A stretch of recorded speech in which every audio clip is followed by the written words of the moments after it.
In this 600th episode of Deconstructing Comics, Sky Doll, Eugenia and I discuss Sudra, the latest installment in this beautifully drawn and colored French comic series, actually produced by Italians Barbara Canepa and Alessandro Barbucci. Also, in honor of the 600th episode, I'll present audio of my presentation at the Sequential Art Meetup here in Tokyo last February, in which I talked about the history of this podcast. First, I'd like to thank our patrons for keeping this show going. Join them at patreon.com/deconcomics. If Patreon isn't in your budget, you can also send a one-time donation of any amount via PayPal to donate@deconstructingcomics.com. We appreciate your support. This is Tim. Oh, this is Eugenia. And this is Deconstructing Comics.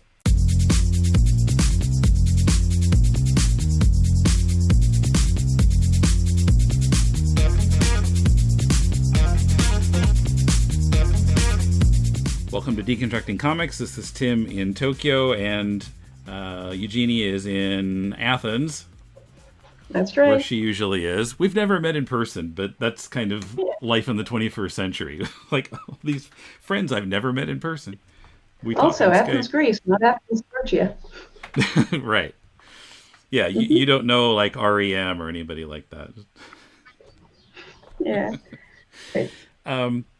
Yeah, so we are going to talk about Sky Doll today. Now, long ago, episode 318, I talked about the first volume of Sky Doll with Rashad Doucette, who hasn't been on the show, I think, since then. That was 2012. But he's gotten kind of busy with his own comics, I think. Yeah, so now there have been since then a couple of volumes that were not sort of in the continuity of the story. I bought one of them, the Spaceship Collection. Yeah, that's another artist, if I remember correctly, mostly. Yeah, I think it's various artists. It's like several short stories with different artists. We never talked about this on the podcast. Now, both of these, that first one and then the Spaceship Collection, were published by Marvel in America. And then I guess there was another one that I guess I don't have. There is Spaceship, that collection you showed. I am a little bit fuzzy with the name, sorry. And then there's the Sky Doll, the Doll Factory. Okay. It has other guest artists doing stories, and it's also got like a prequel to the main story. Okay, so a prequel to the first one. Okay. So now I had sort of given up on them ever continuing the main story, but you pointed out to me a few months ago that they actually had continued it finally. Yeah, so it's so beautiful. This last Sky issue. Doll Sudra came out in English last year, not from Marvel, but from Titan Comics. Now, this in America anyway. I don't know if it came out like in the UK from a different publisher. No idea. I don't think so, because I originally had the French version because I wanted it as soon as possible, but I can't really read French. So now for the podcast, I was looking online to get an English version. And UK still had the Titan published issue. Okay. And the shipping was crazy. I see. Now, you were showing me the French edition, and that was a lot more elaborate publication than the English one. Yeah, the edition we have is a collective of tomes 1 through 4. Yeah, I'm not sure who the publisher is, because it's, apart from the illustration, it's a very minimal cover. Okay, Yeah, anyway. So, for people who didn't listen to episode 318 and haven't read any of the books, we need to talk about just what Sky Doll is. So it's created by actually a couple of Italians, Alessandro Barbucci and Barbara Canepa. And I guess they both used to work for Disney. Yeah. and they have a lot of experience working there. Was like something like 10 years. Mm-hmm. And interestingly enough, Canepa has also, I don't know if she's worked as an architect, but I think she's got an architecture degree. Okay. Do you have any idea what they did for Disney? To be honest, I only know about the Witch comic, which was a huge thing for me as well. It was around the time I was 12 years old, maybe, and it fell under the magic girl genre. So it Hmm. was a manga style, magic girls, camaraderie, fights, and magic and all that, and it was really empowering in a sense for my teenage self. Plus, the Mm-hmm. first issue was so beautiful. It was the first time I saw both of their art, and it was breathtaking. Mm-hmm. Oh, memories. Now, did they ever do any animation or only comics? I am really not sure. I haven't looked up their past career. I've been Oh, following them since Skydoll, but didn't do any digging up. yeah. The Titan edition actually has pretty long bios of both of them. Right. Yeah, it mentions which. It's like with initials WITCH. Um, Oh yeah, it's in played girl 1997. name. It's Will, Irma, Tarane, Cornelia, and Haylin. The five Okay. that they make up the witch acronym. Okay, and Skydoll was created that same year, 97, and published by Soleil. Yeah, that's right. Hmm. So Hmm. maybe that the edition of Sudra you have might be from Soleil too. Yeah, I'm still looking for a publisher, but oh, yes, it's Soleil. Okay. Soleil meaning sun in French. Oh, I see. Barbara Canepa used to draw stories and covers for Little Mermaid magazine for Disney. So who knew My there was a heart. Little Mermaid magazine? I knew. Uh, I knew. This is a science fiction story, and Sky Doll is basically a living sex doll. So, So good. unlike Little Mermaid magazine, it's not for kids. No, not even progressive ones. So, how to explain it? It happens in this sort of future world where there have been these two sisters who were considered like gods and were sort of the rulers, and then one of them apparently died or disappeared. Is that accurate? It's two papacies. So Mm-hmm.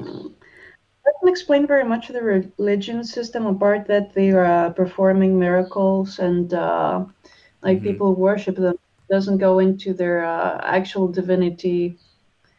Well, so there were two sisters. One was supposed to be about spiritual worship, and the other one more about carnal.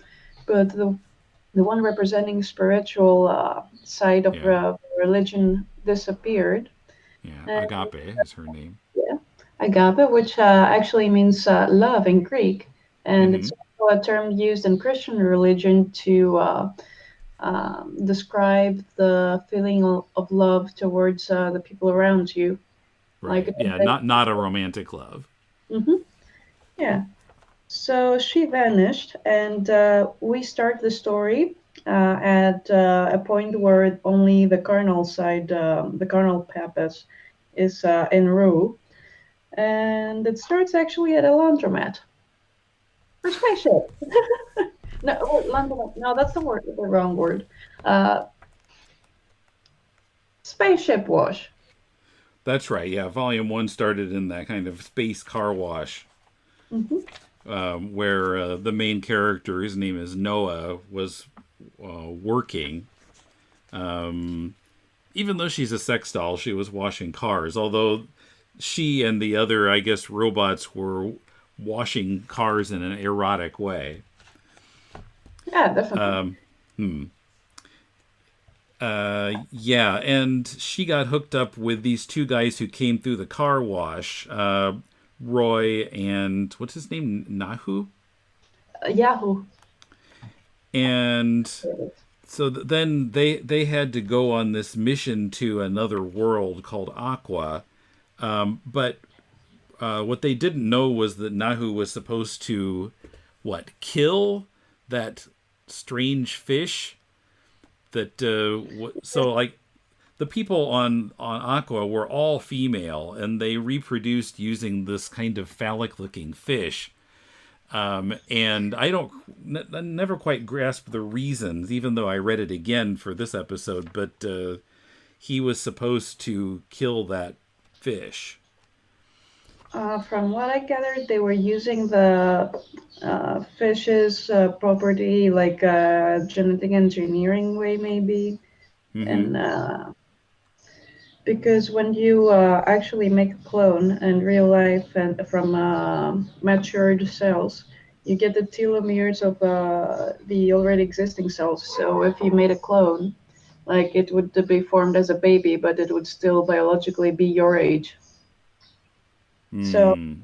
I think they wrote about the fish as a way to bypass that, like bioengineer clones that would actually be the right biological age Okay. and not be born like eventually hundreds of years old. Yeah. So Yahoo was sent to destroy that because Aqua was promoting a different type of spirituality uh, Mm. planet. So I guess the reigning papist Ludovica was threatened by that, maybe. Yeah, she So was. so she sent him to do that, and then they got he and Roy were pulled onto this like TV talk show, Mhm. and that didn't go the way it was expected to go. On Trinity TV channel. Trinity TV. Trinity, okay, Trinity TV. I'm not sure Yeah. if that made it into the English version. I don't remember that. Oh, all right. Yeah, But because I read both versions, English and I'm rummaging through the pages, so I'll get back to you about that.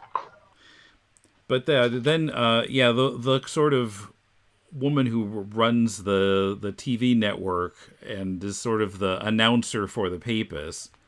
Mhm. Blanking on her name right now. Oh, Decibel. Frida Decibel. She was hosting that TV show, and so then her daughter Cleopatra got kind of hooked up with Yahoo. And she's like so young. Right? Yeah, they haven't said her age exactly, but she's a minor supposedly. Yeah, and it's kind of skeevy because Cleopatra really admired Yahoo's vanished wife, who was like a circus artist, like doing acrobatics and such, and Cleopatra is doing the same type of acrobatics. Mm-hmm. And it's like Cleopatra is using that to get closer to Yahoo through the Right. memories of that wife. So yeah, it's kind of skeevy all around. Yeah. Well, And so at the end of the first volume, the four of them, Roy and Yahoo and Noah and Cleopatra, took off. Well, and then they've got one of those women from Aqua with them. yeah, that woman from Aqua was Cleopatra's, well, not babysitter exactly, but not handler, something in between. Like, Hmm. and she was working for Frida Decibel on the channel Satellite. So what Frida was doing there was picking up artists that were going to otherwise get like maybe jailed or whatever on back on their planet. So she was trying to harbor a society of free-thinking people by serving the papas as propaganda. So it's a very interesting dynamic. It's like layered, very layered. Yeah. So in the newest book, they're kind of hiding out on this planet called Sudra. And now are they? I don't quite get. Are they hiding from someone? I wasn't quite sure why they went there. I didn't quite follow that. So in the end of the third tome, we see that the Genie of Miracles, who is the one performing miracles in quotation marks for the Papis Ludovica, was the creator of Noah, in the sense that he Okay. made her the way she is. Um, if you're reading the fourth issue, you already notice that Noah can perform miracles Mm-hmm. in dire situations. And there's hints throughout the story that the Genie of Miracles is looking for her, but without ever clarifying why. So throughout the story, we realize that Ludovica does not have the actual powers that Agape had, Mm-hmm. and there's a lot of technology to appease to the masses before miracles, like have people ascend, as we see in the first issue, which is mostly just laser beams and popcorning people. Right. Yeah. I mean, they in that first volume they show her basically faking miracles with special effects. Yeah, Yeah, she doesn't have any of those powers, but all smoke and mirrors. Agape had powers. Um, Now, did I guess Yes. maybe I should have picked up that third book. I wasn't really aware it existed, but until I was preparing for this episode. But if it had some actual continuity, and maybe that's why I felt like I was missing something here. Yeah, on the third issue, a summary is that they do this show on the satellite, and we meet Cleopatra. And the most important part is we get to see the motive behind the Genie of Miracles, who is working for Ludovica, looking for the doll. And we see that he was only serving Ludovica as an end to his own means. Okay, well, As I guess he's you're talking about the last issue that's in the first book, right? the third tome. Okay, I'm not quite sure what you Wait, mean by the third tome, but I mean uh, that first book is a collection of three sort of wait, issues. let me show you the cover. Right. The Yeah. cover. Yeah. Yeah. Yeah. Yeah. Yeah. That's the last chapter that's in that first Marvel book. Mhm. Yeah, I Right. mean Okay. it All takes right. so long I didn't that miss it then. yeah, it takes so long to make these that like they can't really wait to put all the tomes in one. Keep coming up with collective tomes 1 to 3, 1 to 4. I just hope I get to see like the end of the series in my lifetime. Yeah. I mean, it's been 20 years since that first issue, apparently, but Oh geez, that yeah, hurts. we're still chewing on it. Oh yeah, where they're heading. Sorry, we did a little bit of a leap. So the Genie of Miracles finally finds Noah, and we get that she is the one he's been looking for, and the only reason he's been close to Ludovica. And she apparently has a connection to Agape. Mm-hmm. And Noah, being the independent sky doll that she is, breaks away, escapes. Okay, so it's him that they're trying to escape from. Mhm. And Ludovica, she doesn't seem to like Noah very much, Hmm. or Roy and Yahoo on account of like being fugitives with the sky doll she was looking for. Yeah. Okay. Hmm. So So hiding yeah, from in everyone. this volume, yeah, I mean, I guess that Noah had promised Roy she wasn't going to do any miracles, but she's doing miracles anyway.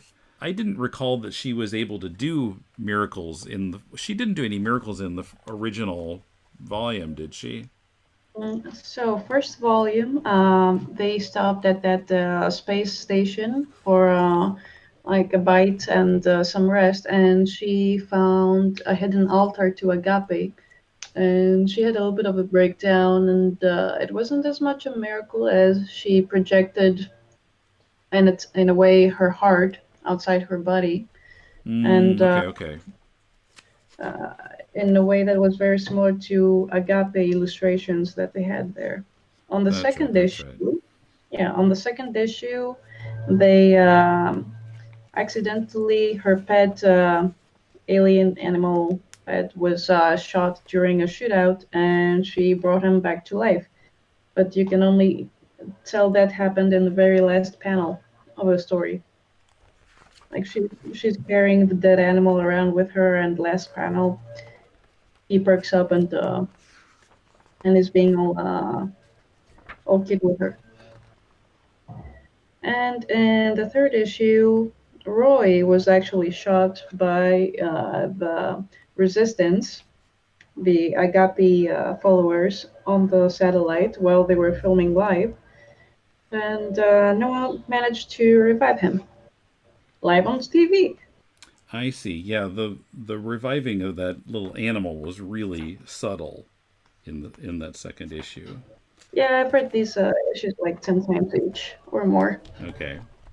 So in Sudra, she's like reviving things left and right, and she doesn't even seem to know her own power because she is brought that sort of half disintegrated rat, and she Yeah, says, "No, no, sorry, I can't do anything." But she happens to touch it, and then after she leaves, it's coming alive again.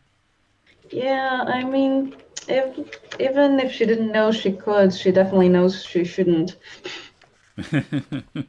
That poor thing. Looks like a zombie. Yeah. I mean, it was The Walking Dead. Coming up, the spectacular art and coloring in Skydoll, my own minor issues with the writing, comparing Skydoll to, of all things, Preacher, and more. Plus, my presentation about the history of deconstructing comics. First, just a reminder that you can help this podcast by making your Amazon purchases via deconstructingcomics.com/Amazon and make that your bookmark for future purchases. We'll then get a percentage of what you spend. It costs you nothing extra and helps us cover web hosting and the other costs of presenting this show every week. We really appreciate your support.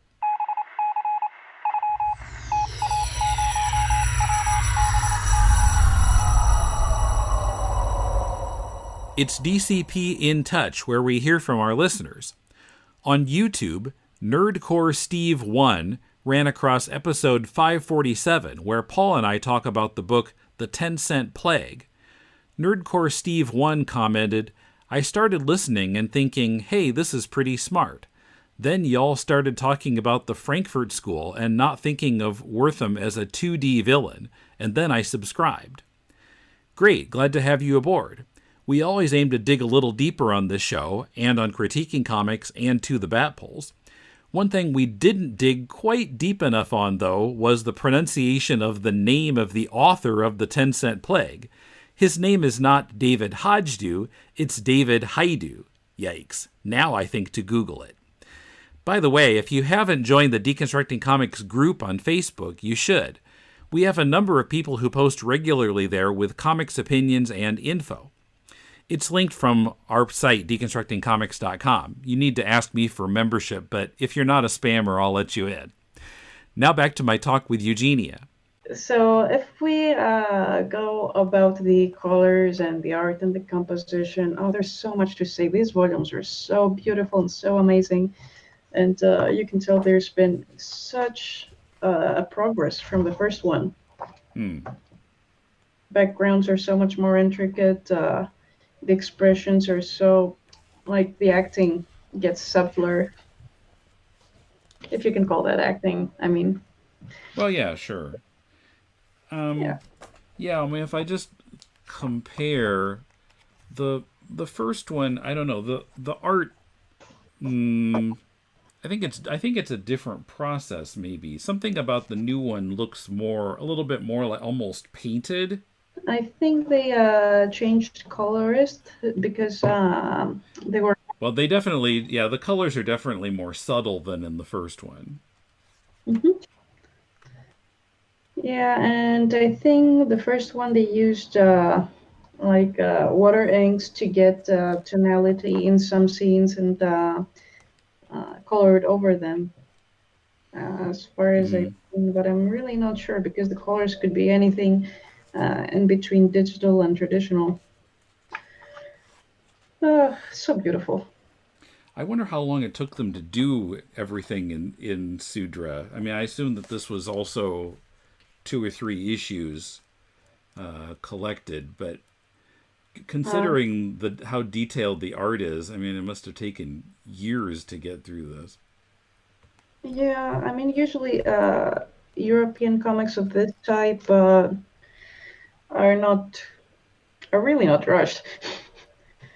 Yeah. So let's see. Oh no, it's still a two-person. All right. So scenario is by Barbucci and Canepa. Design is by Barbucci and color is by Canepa with the help of a second colorist, Cyril. Uh, there's no way I'm pronouncing that right. Cyril Bertrand. There you go. Yeah. I see it too. Cyrile, and last name, yeah, Bertin, Bertin. Yeah. French American might say Cyril Burton, Yeah, which French I'm I sure think is would right. be Cyril Bertrand. Yeah, Oh là that là. sounds more French for sure. Yeah. Yeah, now definitely the art is the biggest attraction. I had a few sort of quibbles with the writing. Well, so I'd kind of forgotten that Yahoo had talked about having been married before, right? When I reread Volume 1, I saw, oh yeah, he did mention her once, Rose, and she was missing. Yeah. And so Cleopatra is going to do this sort of not exactly trapeze, but high acrobatic act, which is just like what Rose did. And when they arrive there, there's like this tapestry or something of Rose, and Yahoo finds out that Rose died doing her act from a fall. And then a few pages later, Cleopatra does her act and falls and is seriously injured. And I don't know, something about that just I didn't I don't know if the reveal about Rose is supposed to be sort of foreshadowing for this, but it just seemed like a dumb coincidence to me. Yeah, I would take it I as don't know. foreshadowing, but maybe a little bit forced. Yeah, it does feel forced. Why would it be that that exactly the same thing would happen minutes after he finds out what happened to Rose? Yeah. Also, some of the scene changes were a little jarring to me. So, while Cleopatra's doing her act, Noah has gone out into the desert, and I'm not quite sure what was it she was looking for. She just kind of apparently she had looked at some of Roy's books and figured out something and then left without telling anybody. Yeah, the connection is very unclear. Why? Because I have the collective French tome in front of me. So before that, there is an apparition, maybe, or I can't actually tell if it's physical or an apparition, but Agape reveals herself to Noah, and they talk for a little bit.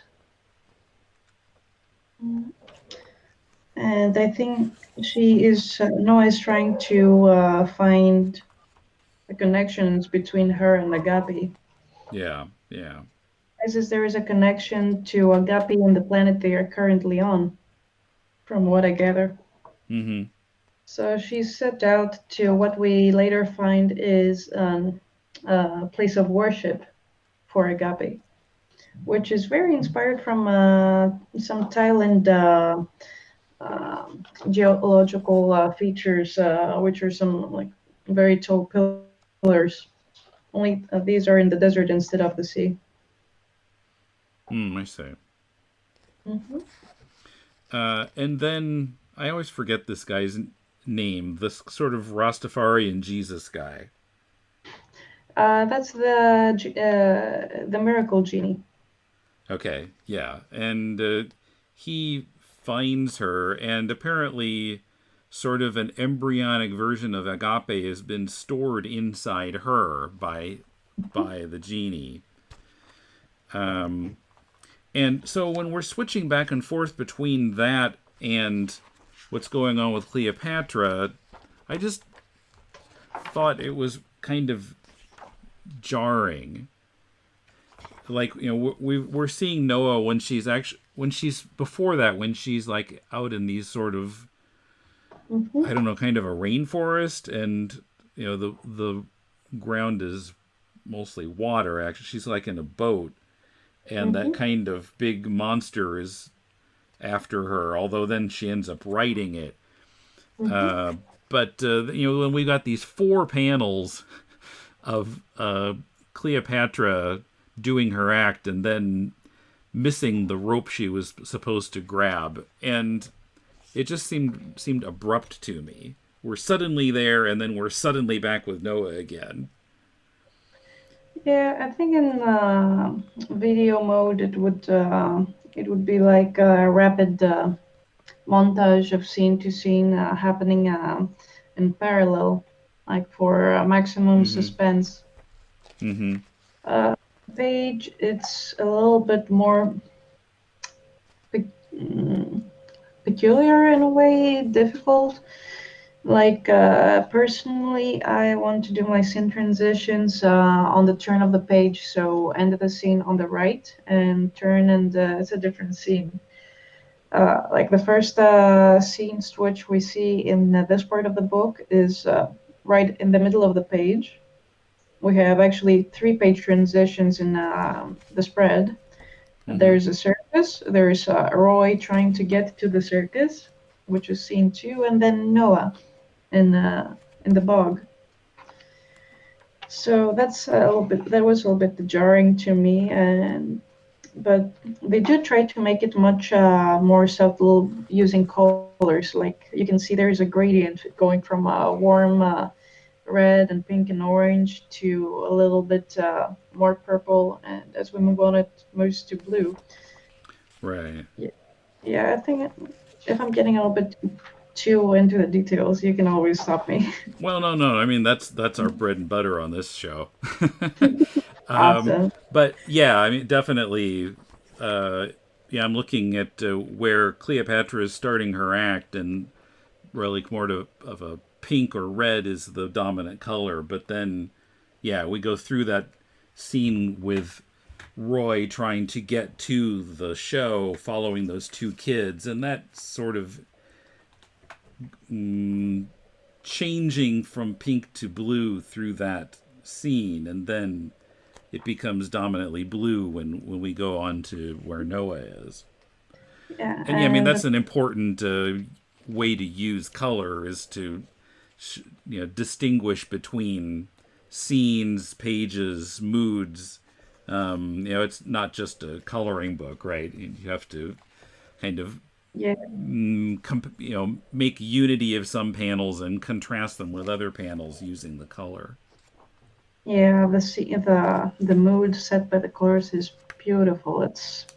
And it's very different from the first few issues. Like it's Mm-hmm. much subtler, much more unified in a way, much more harmonious. Oh, I love the colors so much. So the next scene transition is from blue, Noah with Noah in the bog, and then to very bright and intense magenta with Cleopatra, Mm-hmm.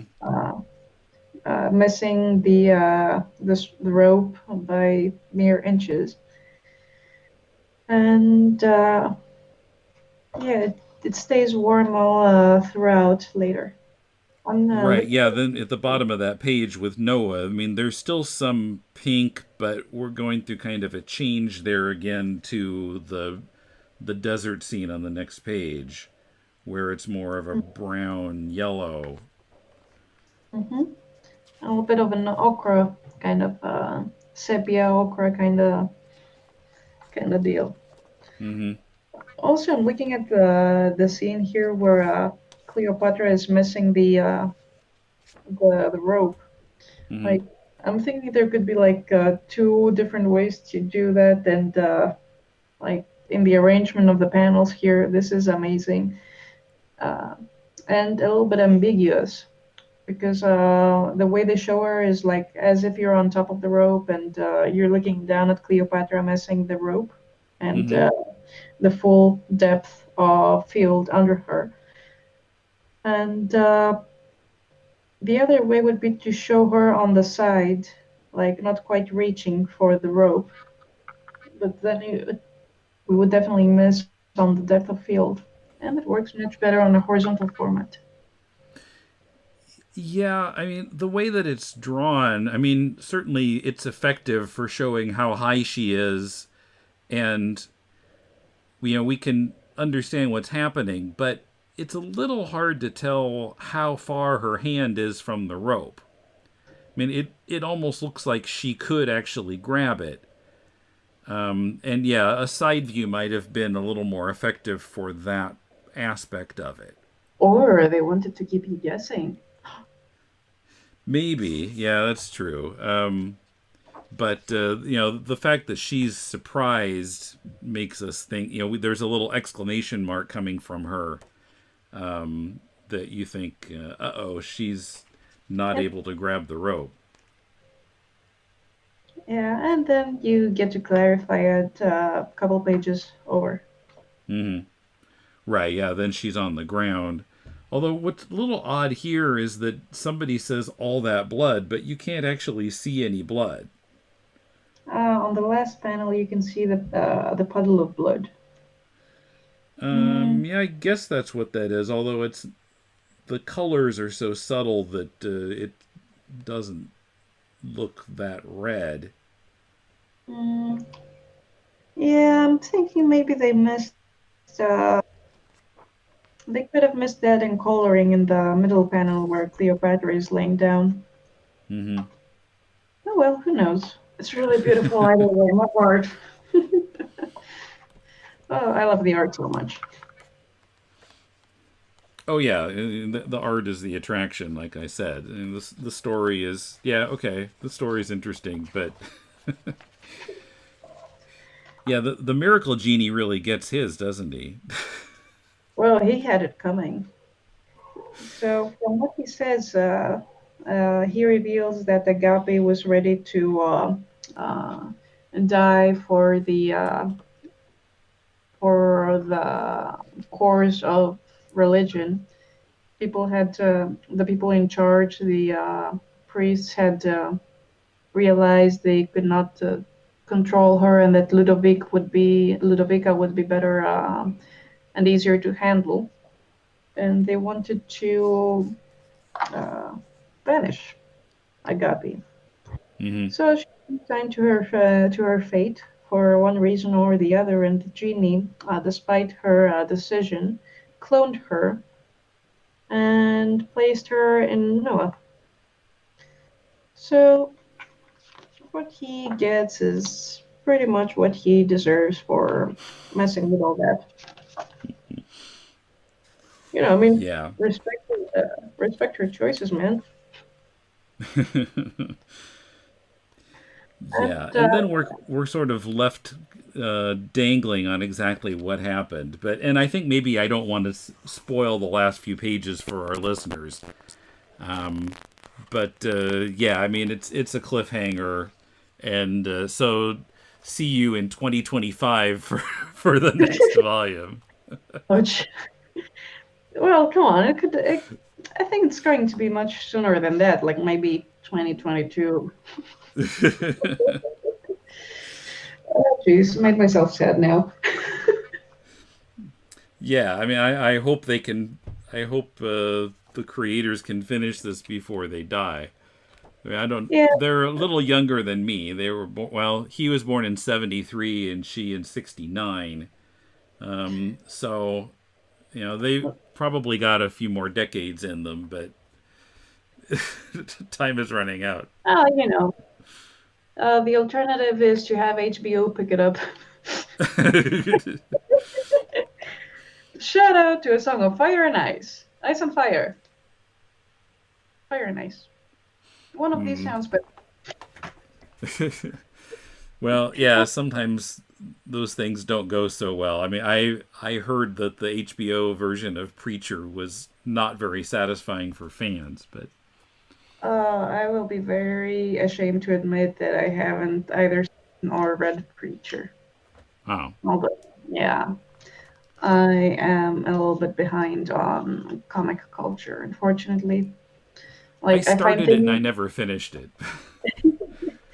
And Yeah, eons ago, we talked about some early volumes on the podcast, but I've tried picking it up, but I'm very, very peculiar about art. Like, I can read some other things just uh, clash in a way to me that I don't want to give my money. mm-hmm. Well, But and yeah, well, interesting contrast here between Skydoll and Preacher. They both have sex in them, but it's so elegantly, beautifully done in Skydoll, and it's much more. What do I want to say?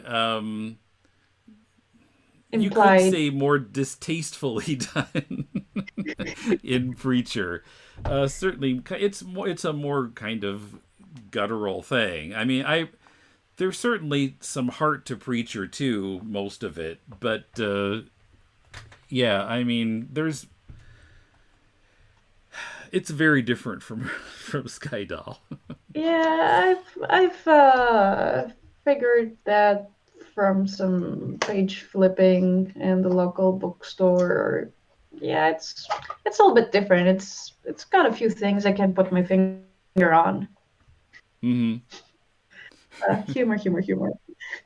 So yeah, there are some sex scenes actually in Skydoll, but they're very implied. Like it's like very sweet, and Hmm. there's some other that's like more carnal, obviously. But I think these pages are in the extra, the non-main timeline comics, like Hmm. Spaceship Collection, I think. Well, in the first volume, there was that scene where the genie, Oh yeah, there with was the that. genie and Ludovica, where I mean, she wanted to have sex with him, except then he did it in a way that was painful for her. And so Hmm. you're kind of like, well, she wanted it, but at the same time, am I watching a rape here? Yeah, a little It ends bit. up being more of a rape.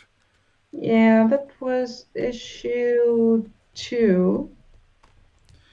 If Where I, in yes. Sudra, we've got that really sweet, like pre lovemaking scene of Roy and Noah, where Yeah, he that hits was his head on the rafter above them, and she kind of giggles, and oh, that was like so cute. And like a little bit more, a little bit closer to something that people have had happen to them. Like, who has not bumped their head? yeah, I mean, it Or, feels realistic, yeah, and the even though giggle. she's a living robot. I mean, it does feel realistic in the general way. Yeah, I mean, even as Sky Doll, Noah has characteristics that are different to her peers, should I say? Like the when we first see her at the spaceship wash, even then she's different. She has more of like a conscience to her. Like whereas the other adults are more content to just be there and wash cars and be treated all right. Hmm. No, it's Yeah, there's always something more to her than an average, and maybe it's the agape in her, or we're not quite sure yet. Well, why she's a little more kind of human than the other dolls. Yeah, I mean, if we veer a little bit into philosophy here, what is a conscience after all? Like when Mm-hmm. she's in Aqua, the leader tells her that a piece of the universe spirit lives in every each and one of us, even though we're not. You don't have to be biologically alive. And now it's like in your face, Roy. So, like, what mainly would describe a conscience is the accumulation of memories and like character, and Noah has both of these. Well, to an extent, because dolls are fitted with a memory inhibitor to keep them Mm-hmm. docile. Mm-hmm. She's fighting that with all she can, with all she has. Right. Yeah. Well, did they like disconnect that or? It was never. I don't think they ever really said that they disconnected that. Because if you read the Doll Factory, you can see that she's escaping the place she was made, and then she finds herself in the car wash. Actually, I remember in the scene in Sudra with the genie, and he, I think he says something about her having Memory. the memory inhibitor, and she can't remember being Agape. Hmm. It's it's complicated because she has agape in her, but she's not her, as we see through her struggles as well. And it's complicated. I think that people reading it will have like not two people will have the same interpretation. Hmm. Yeah, it could be. It leaves a lot to the reader. I love the art so much. And the story's a little bit more on the poetic side because of that, like, it's not explicit in what happens or why it happens. Like, some things are up for interpretation more than others. Yeah, well, and it's story wise also. It's not as kind of full on satire of religion and politics as the first volume was. Yeah, it's become more about the characters than about the satire. Yeah, I mean, even in the beginning, mm, yeah, I don't know if. Yeah, now I can see the satire element. It's very poignant. Mm-hmm. Is that how that's pronounced? Poignant? I think we usually say poignant. Poignant. Yeah. Yeah, yeah. There's words I've only ever seen written, so thanks. Like I see archives for the longest. Well, my best. Yeah, that's a cut sound from Greek archives.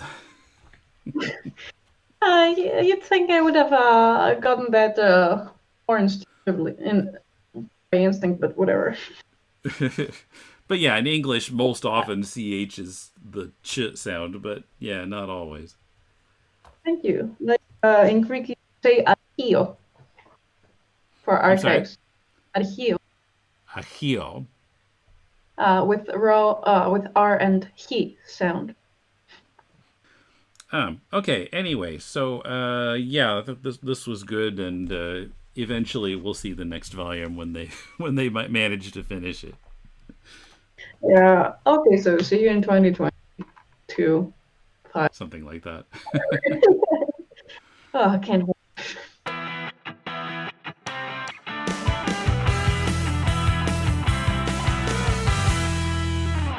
And now here's my talk about the history of deconstructing comics, delivered at the Tokyo Sequential Art Meetup on February 15th, 2018. First, you'll hear me being introduced by Julia Nascimento. The first presenter is Tim Young. He has the podcast called Deconstructing Comics, and last year I found out about the podcast just looking for information about Kaigai Manga Festa. So Tim always covers I think you just missed one festival, The right? first one. Yeah. In 2012, I missed that one, but Yeah. everyone since. So the podcast offers very good coverage for the comic events, not only in Japan, but you also do it overseas, Occasionally. right? So please, I'd like to invite you to. Oh, yeah, thank you.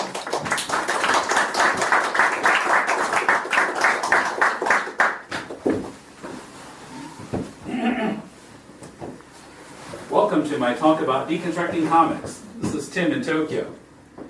I've been involved in producing Deconstructing Comics podcast for over 12 years now. Starting the podcast was actually not my idea, but fairly soon after it started, I became the one who's been keeping it going. The story starts in 2003.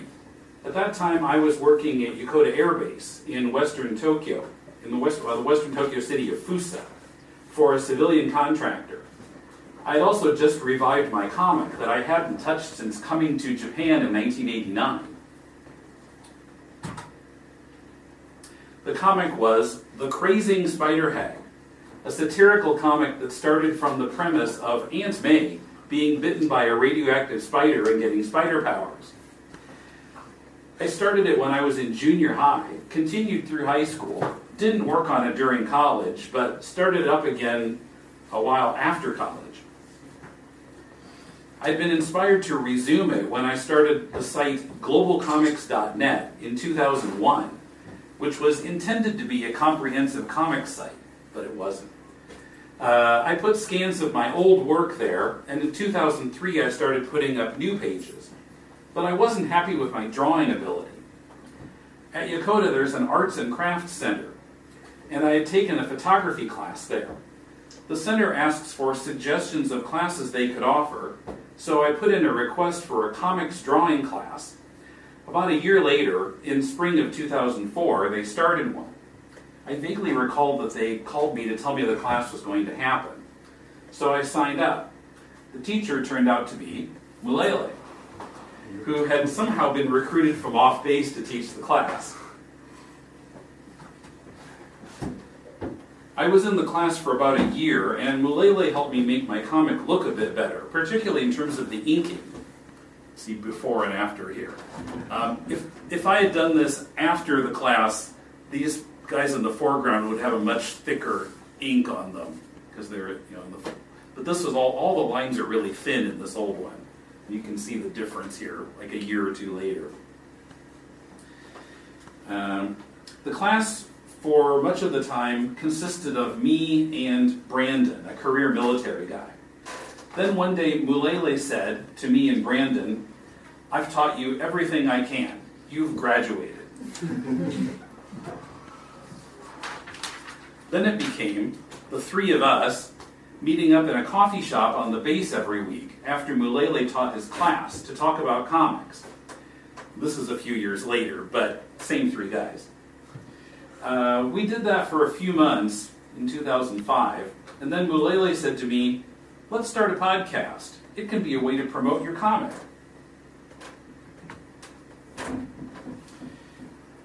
As I said, it was 2005, and podcasting was considered the next big thing.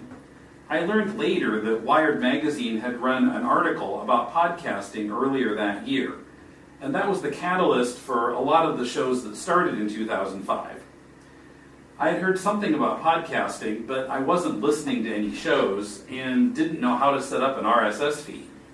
But I looked into that, and just before the American holiday of Thanksgiving, the three of us recorded our first show, which was released on December 5th, 2005. You can see these are all of our self-portraits, although that's not actually Mulele. It's a character of Mulele. Originally, it was called GCN Podcast because I was using the Global Comics Network site as a home for the podcast. The podcast became Deconstructing Comics with the second episode. Any similarity to the title of Scott McCloud's book, Understanding Comics, is probably not coincidental. The name was especially apt at that early stage. We were really looking at the elements of sequential art and how they did or didn't work in individual comics. We would pick out other comics and analyze them, just like we had in comics class. Or we'd discuss particular current events or issues in comics, trailers of upcoming superhero movies, our own comics work, and so on. The sound quality of those shows is terrible, and I sometimes sound like I'm half asleep. During this period, I discovered Alex Robinson's graphic novel, Tricked, a book that greatly expanded my ideas about what comics could do. Robinson used comic storytelling techniques in that book that I'd never seen done before, and we spent multiple episodes talking about it. This was our format for about 6 months, and then Mulele decided to go to Los Angeles and seek his fortune as a comics artist there. So then it became just Brandon and me, and it gravitated more toward reviewing certain comics or graphic novels. Mulele came back after 6 months because Los Angeles has lousy ramen, among other reasons. He was back in the Kanto area, but he lived too far away to come join us at the base to record the podcast. We did get together with him elsewhere on occasion to record, but in most episodes it was just Brandon and me. I was ordering my comics online at that time from a place called Comics Now, and I persuaded them to sponsor our show. They paid us in store credit, so we could order free comics to review thanks to that. That arrangement lasted a couple of years, and then in the wake of the 2008 financial crash, Comics Now suddenly vanished with no notification. Comics Now became Comics Then.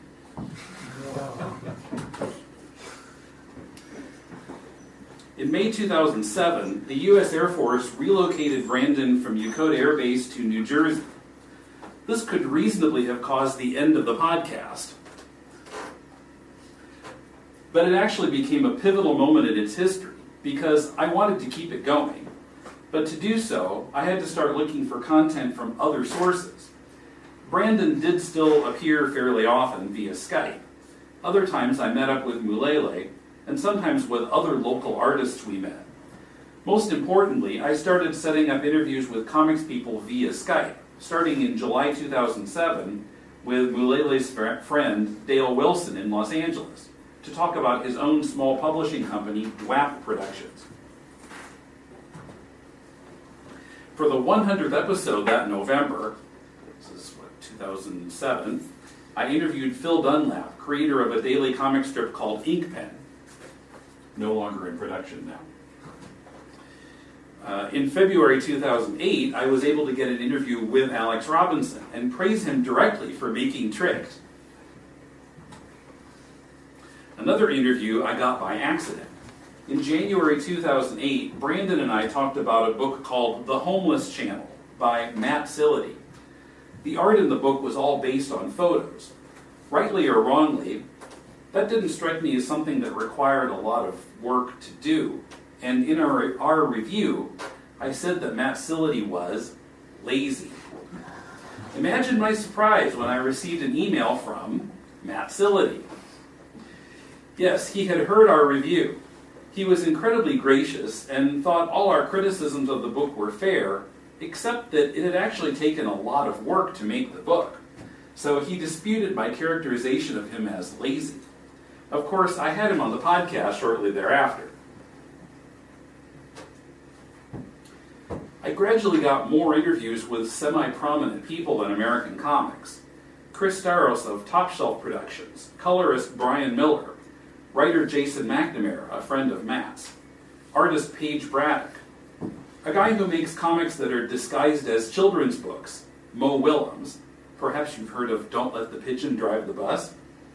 I also interviewed some Marvel and DC people like Peter David, Dan Jurgens, Phil Hester, and Chris Bachalo. What I found was that the vast majority of comics creators are quite approachable and will give you an interview if they can possibly manage the time. This is an advantage that comics podcasters have over Hollywood movie podcasters. It's only a few podcasters with connections and huge audiences that can get Brad Pitt on the show. Another important event in the podcast happened around this time. Kumar, a collaborator of Mulele's who had moved from Tokyo to Melbourne around the time I first met Mulele, became a contributor to the podcast, primarily by getting together with me on Skype to review graphic novels. His first episode appeared February 25th, 2008, and 10 years later he's still appearing on the podcast regularly. We've discussed a variety of classic works from Calvin and Hobbes to Watchmen to Harvey Kurtzman's Frontline Combat series. He's also been responsible for bringing in some other contributors who sometimes appear on the show, Dana and Kuhn.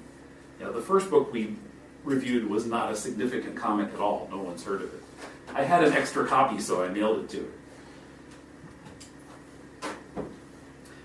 Also in 2008, we finally got the domain deconstructingcomics.com. The global comics site had kind of run its course. And because Deconstructing Comics and my English study show Machigai podcast were taking up all my time, Spider-Hag was no longer in production, and still isn't. At the same time as we switched domains, we also went from a hard-coded website to a WordPress site, pretty much the same as it is today, but with the logo I had designed earlier and a blue-green background carried over from the global comics site. I got complaints from my collaborators about the background color and the logo, but I liked them. We used that logo until 2013, then I switched to the current one, and I changed the site background to white. Several important events happened in 2011. I did my first convention coverage at Emerald City Comic Con in Seattle, a really fun convention where the tables of the big dogs are interspersed with the Artist Alley crowd. Secondly, Mulele and I started our spin-off podcast, Critiquing Comics. We had always invited listeners to send their own comics for us to critique, and since about 2008, we had actually been getting some submissions. By 2011, there was enough of a stream of submissions that it made sense to do it as a separate show, although it's still in the Deconstructing Comics podcast feed. Basically, our purpose is to give some honest feedback to creators who don't have any other source for it. Your mom will just say, "It's very nice, dear," and will overlook your poor use of the in medias res storytelling device or your confusing word balloon placement. Our goal is to point out the good and bad with a knowledge of comics and complete honesty. Admittedly, we've sometimes been a little too honest with some of the creators whose work has a long way to go, but I think we've improved in the area of diplomacy as we've continued to do critiques. Thirdly, in 2011 marked Tom Spurgeon's first appearance on our podcast. This is Tom. Tom is a former editor of the Comics Journal and now writes the Comics Reporter blog. The guy is a walking comics encyclopedia. It's hard to bring up to him a comics creator who he hasn't at least heard of, if not read extensively. Kumar and I first recruited him to discuss Love and Rockets, Jaime Hernandez's work in episode 300, and Gilbert Hernandez in episode 305. He's now been on a dozen times, most recently when I finally got to meet him in person in Columbus, Ohio last summer. That talk is in episode 564, and another episode with him is coming up soon. Since 2011, I've made a few trips to the US and one within Japan at my own expense, at least in part to get podcast content.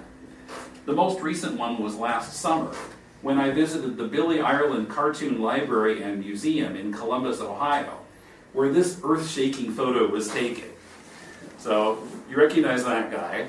This is Durf Bagdurf of My Friend Dahmer fame, and Tom. And just by coincidence, I happened to be there at the same time as Stephen Bissett, the artist on Alan Moore's run of Swamp Thing back in the 80s. He was there with his friend Craig Fisher, who sometimes writes for the Comics Journal too, and they were doing some research at the Billy Ireland Museum. I was actually acquainted with Stephen already because he and my brother live near each other, and they both teach and they've taught in each other's classes. And so I was on my way, and Tom told me, "Oh, Stephen Bissett's going to be here while you're here." I'm like, oh, okay. So we had to get this photo taken. Also, I no longer have to go to the US to cover comic shows, as several English-friendly events have popped up in Tokyo. I've been attending Kaigai Manga Festa every year since 2013, interviewing creators at their tables. In 2016, Comic Art Tokyo debuted, and I've been doing some coverage of that event as well. And we've been reviewing comics that we pick up at these shows on Critiquing Comics. And practically everyone shown here is in the room. Lele, Raul, thank you, Julie and Felipe, and Erica is on here also. I didn't even know you were going to be here tonight, but as cat photos, I picked out these two. For Christmas 2014, my brother gave me the newly released DVD set of the 1960s Batman TV show, a program that was life-changing for us, watching reruns of it as kids in the 70s. He suggested that we should do an episode of Deconstructing Comics about it, and I said, no, we need to do a whole separate podcast series about it. So, To the Bat Poles podcast was born and premiered in March of 2015. That show has been really enjoyable to do the past 3 years, and also facilitates keeping in touch with my brother in New Hampshire, where he teaches film studies in a university. To the Bat Poles has increasingly become not just fanboying, but looking at what made the show tick, what went on behind the scenes, and why the show became sillier as time went on. We're not only reviewing particular episodes of the show, but getting a hold of draft scripts of the episodes and comparing them with the finished product, and looking at other film iterations of Batman, such as the 1940s movie serials, and how they influenced the TV show. In the future, we plan to look at how the show influenced subsequent Batman films. Unfortunately, To the Bat Poles has been on hiatus recently because too much is going on in my brother's world right now, but I'm hoping by next month we'll be able to get back to it. When we do, we're planning to talk about the 1960s Batman syndicated comic strips, which initially took inspiration from the TV show, and then the strip went its own way as the show's popularity waned. Waned. Oh, there's a nice pun. Bruce, Wayne, get it? I enjoy podcasting and have been searching for years for a way to make it into a business. Rather than a way to promote my comic, the podcast quickly became another thing to promote. For the past 4 years, I've been doing just enough day job to live to give myself more time for podcasting, but it's proven really difficult to monetize it. I'm making a bit of money via Patreon. The biggest issue is how to get enough listeners to either make significant money from Patreon or to attract paying sponsors. I haven't cracked that code yet, and I think it's getting harder as the number of podcasts to choose from has become so large. It's getting to the point where I'm going to need to do more day job, but I'm still keeping the show going. With Mulele, Kumar, and several other people contributing content, it means that sometimes I only need to do editing and production and not worry about coming up with a topic or preparing to record. But I'm looking forward to continuing the podcasts. Currently, Deconstructing Comics and Critiquing Comics are taking turns coming out each Monday. So, till next Monday, this is Tim, and thanks for listening to my presentation about Deconstructing Comics.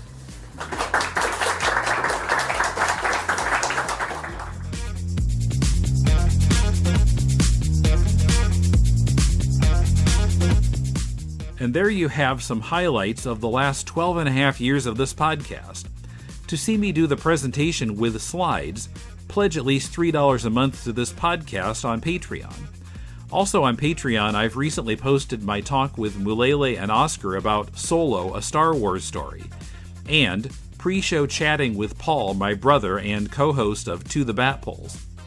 If these sound interesting to you, or you just like our shows and want to support them, pledge at patreon.com/deconcomics.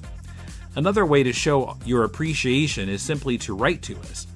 Email us at mail@deconstructingcomics.com or contact us through social media. Find all the links on the right sidebar at deconstructingcomics.com. We're also on the Comics Podcast Network at comicspodcasts.com and on comiccon.com, where our new episodes usually go up on the Friday before they appear in our feed. Also, please help us get noticed by reviewing us on Apple or any other podcast source. Tell the world why you enjoy Deconstructing Comics. Our theme is from bensound.com. If you're looking for some constructive feedback on your comic, send it to us and Mulele and I will critique it on our spin-off podcast, Critiquing Comics. Send it to mail@deconstructingcomics.com. We'll read at least 30 pages of it and critique it on the show. We're on summer vacation for a few weeks, but we'll be back in August, so send in your comic now. This coming Thursday on To the Bat Poles, Peggy Shaw's unmade Catwoman script, Fashions in Crime. We talk about the comic story from the 1940s that inspired the script, and the possible reasons the script was ultimately not used. But the story of this script has a surprise ending. Listen to the Bat Poles in its own podcast feed on Apple Podcasts or other podcast apps, or at tothebatpoles.libsyn.com. Then next week, I talk with Katie Lane, a lawyer in Portland, Oregon, who specializes in helping comics creators and other artistic types navigate publishing contracts and the like. We talked about some common mistakes new creators make when signing contracts, and how to make sure you don't get stuck in a bad contract. If you're looking at potentially signing with a publisher, be sure to listen next week. Till then, this is Tim, and thanks for listening to Deconstructing Comics.